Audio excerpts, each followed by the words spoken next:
demonstration of Collabspot Connect and Collabspot Connect Pro and how we would use this kind of every day in terms of relationship selling. So Collabspot Connect actually is two sidebars, really, right? So we have one sidebar that sits inside Gmail that brings Sugar inside Gmail, right? So I can access any account or record from right inside Gmail, and I can also edit this account. So I can search for Dan.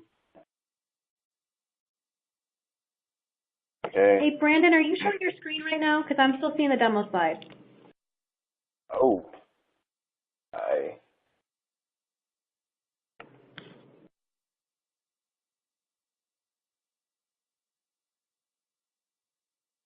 Got it.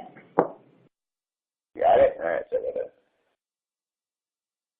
All right, so yeah, like I was saying, Collabspot is a sidebar. This is just on the side here, inside Gmail. If I wanted to, it does bring all Sugar inside Gmail. So if I did want to search for any record, I could search for a record, and I could click. I could jump into a record, I could view the record, and I can see anything related to this record, even old emails that we had going back and forth. I can also edit this record if I wanted to, or I can view it in Sugar, which is great. And a lot of the power, however, comes in when we open up an email, and then we're able to hover over our contacts, and then we're able to see who I've been contacting back and forth. I have an opportunity with them. I can jump in there, and I can edit this. It does a really great job of bringing everything in Sugar, or everything into Gmail. And then what's nice is I can sync my emails back to Sugar using this tool. There's a Save to SugarCRM option and a Quick Save to SugarCRM option. I can click Save to SugarCRM, and I can choose, what accounts I want to sync this email to, right? This is a great email data inside Sugar, which is like a core of how we want to of building the relationships, right? And then also one thing that we noted is, hey, there's missing contacts a lot. If I note that there's a missing contact with Collabspot Connect, I can jump in and say, okay, I see that there's a couple contacts that we have missing here. Let me just go and add them as a contact now. A couple clicks, you can add them, fill out the information, and you can add them into Sugar. Or,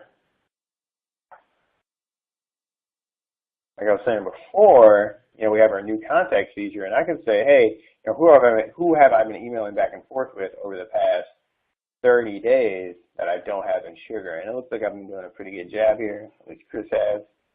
And so I'll just have a couple people that I would want to add. I can click them, fill out any information, and then go ahead and save them and add them into Sugar. Right? So that's all, from your inbox, how you can be getting the data that you need into Sugar in order to be able to understand the relationships. But if you're to go kind of the flip side and say, hey, let me look at this from Sugar's point of view, just my screen quickly. What our sidebar inside Sugar does is it brings in all of this metadata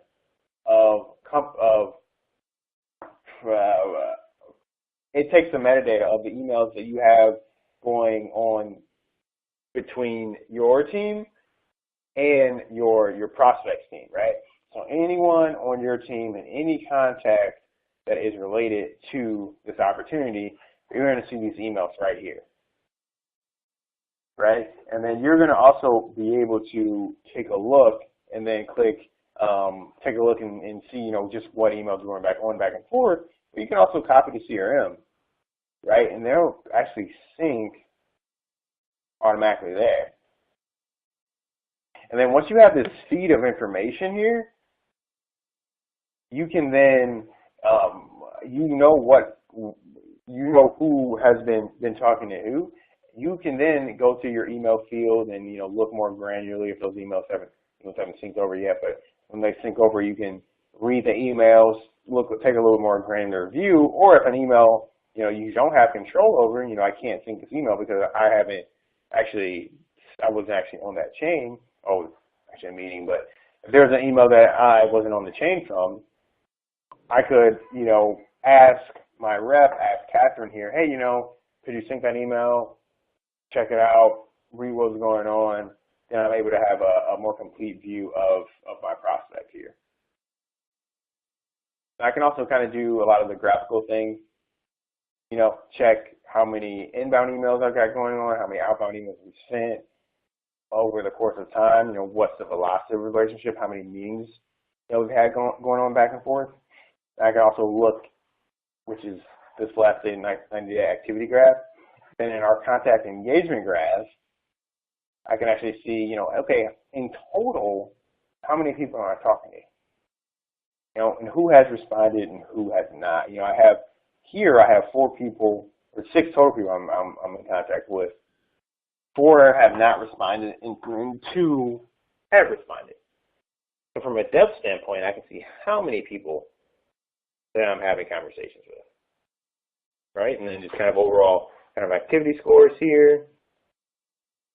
And then finally, you know, our relationships analytics graph, which really does a great job of telling you how many people or who at your company has the strongest relationships with who at your prospect here. So this graph, unfortunately, is mostly Chris here. But we can see Chris sent 25 emails to Lewis and received 2. We can also see Chris sent 33 emails from Betty to Betty and then received 11 from her. So we get a really good idea of who at your company has really strong relationships, right? And then all this information is just meant so that you as a sales rep and even, you know, customer success and customer support can more deeply understand your relationships, all of the relationships that you have with an account, and then be able to make decisions about how you position your product, what product that you recommend, you know, based on the pains that you've uncovered. And that's really what, in 2018, that's what relationship selling is all about. Again, not so much about going golfing or asking how someone's wife is doing. It's taking this information, understanding, you know, what emails are going back and forth, understanding the pains based on this stuff, and then being able to figure out, okay, how can we add the most value, and then just making sure that we measure, you know, how often we're there to add value and then keeping up with the relationship.